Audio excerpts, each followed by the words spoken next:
Y start up phase. Start up ஏன் fail ஆகுதுன்னு தெரிஞ்சுக்கிறதுக்கு முன்னால் ஸ்டார்ட் அப் டெவலப்மெண்ட் ஃபேஸை பற்றி நம்ம தெரிஞ்சுக்குவோம். இந்த கிராஃப் பார்த்தா உங்களுக்கு நல்லாவே புரியும்.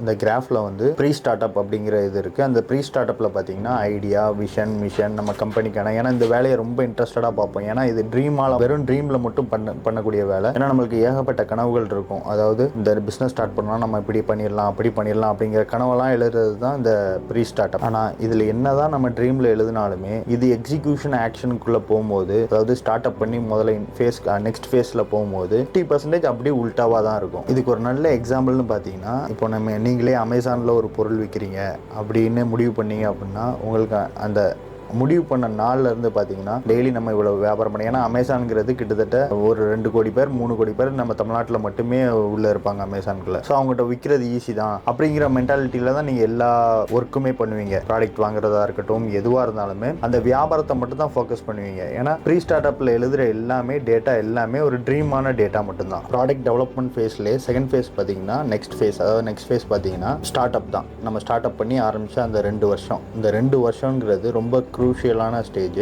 இதில் நம்ம தப்பிச்சு, அது சைன் வேவ் மாதிரி போய்கிட்டே இருக்கும், அப்ஸ் அண்ட் டவுன்ஸ் இருந்துகிட்டே இருக்கும். இதில் எந்த அளவுக்கு தப்பிச்சு வரும் அப்படிங்கிறது தான் தேர்ட் இயர் வந்து நம்மளுக்கு பூஸ்ட் ஆகுதா இல்லை கீழே இறங்குதா அப்படிங்கிறதே நம்மளுக்கு தெரியும். நீங்கள் இந்த ஃபேஸ் 1ல் எப்படி ட்ரீமாக எழுதுனீங்களோ அது வந்து டோட்டலாக அமேசானை நம்பி எழுதியிருப்பீங்க. அதாவது அமேசானில் இவ்வளோ வியாபாரம் பண்ணிடலாம், அப்படி பண்ணிடலாம். அமேசான் வந்து ஒரு மார்க்கெட்டிங் டூல் தானே தவிர அது வந்து உங்களுக்கு மார்க்கெட் பண்ணி தராது. அது ஒரு டூல், உங்கள் பொருள் எல்லாம் வியாபாரம் பண்ணுறதுக்கான டூல் தான் அமேசான். ஸோ அதை நம்பி இந்த செகண்ட் ஃபேஸில் நம்ம கோட்டையை விட்டுருவோம். இந்த செகண்ட் ஃபேஸ் தான் இருக்கிறதுலே ரொம்ப முக்கியமான stage for start up.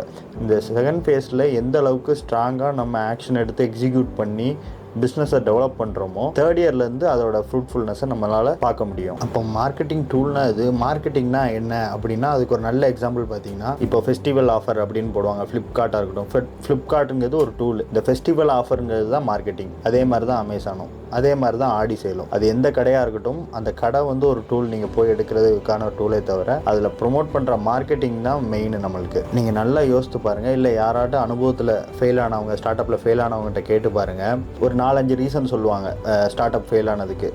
Team set ஆகலை அப்படின்பாங்க. டீம் செட் ஆகுது, நீங்கள் நல்லா ப்ராடக்டாக மார்க்கெட் பண்ணியிருந்தீங்க அப்படின்னா உங்களால் இன்சென்டிவ், ரெமுனரேஷன் கொடுக்க முடியும், உங்களால் டீமை ஹோல்ட் பண்ணியிருக்க முடியும். கேஷ் ஃப்ளோ இல்லாட்டி ஒர்க்கிங் கேபிட்டல் இன்வெஸ்ட்மெண்ட் இல்லாதனால நாங்கள் ஃபெயில் ஆகிட்டோம் அப்படின்பாங்க.